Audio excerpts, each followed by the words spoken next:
All right, we'll turn off the generator.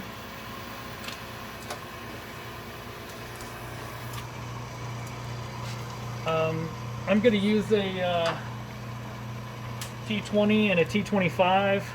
T25 here in the front for these two screws.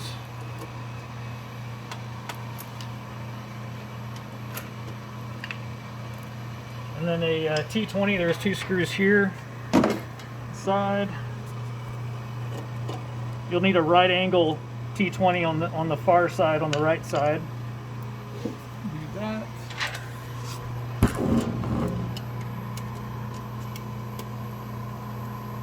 That one's relatively loose already.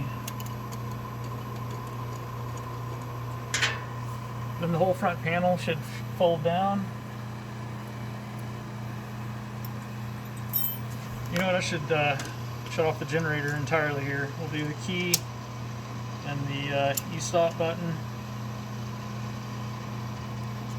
So this is your board that has all the buttons on it and the fail-safe LED on the on button, and then this is another fail-safe LED that just tells you the X-rays are on. You'll need a T10 to take this one out. Remove the 3 screws.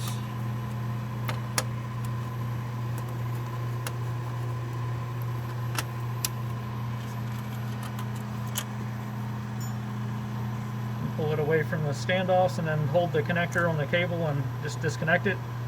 It is keyed, so it only goes in one way. Set that aside. The buttons have a few more screws on them.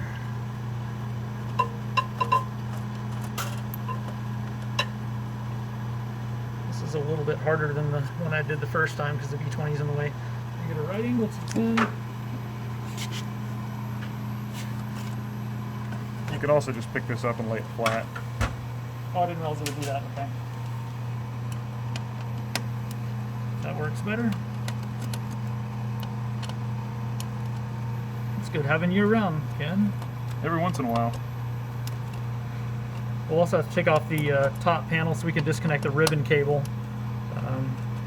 Do that next. Okay, so that is loose now. We have to disconnect this ribbon cable that goes onto the V20 board. Put that back on.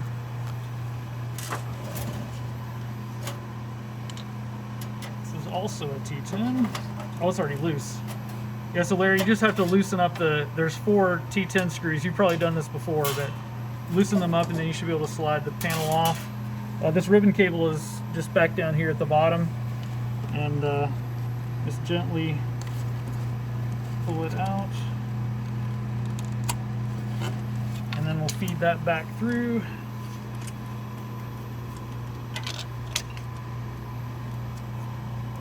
Then we'll disconnect these cables.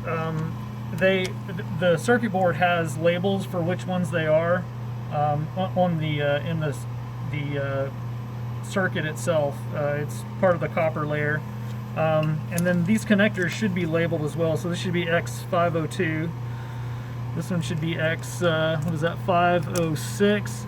This one is not labeled, so you may want to take a Sharpie and label these. They may end up laying in the correct position if you don't disturb them too much.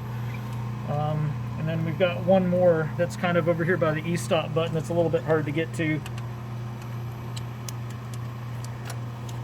Okay, and then we just pick this little bundle of cables up a bit and try to work this out of here gently. There we have it.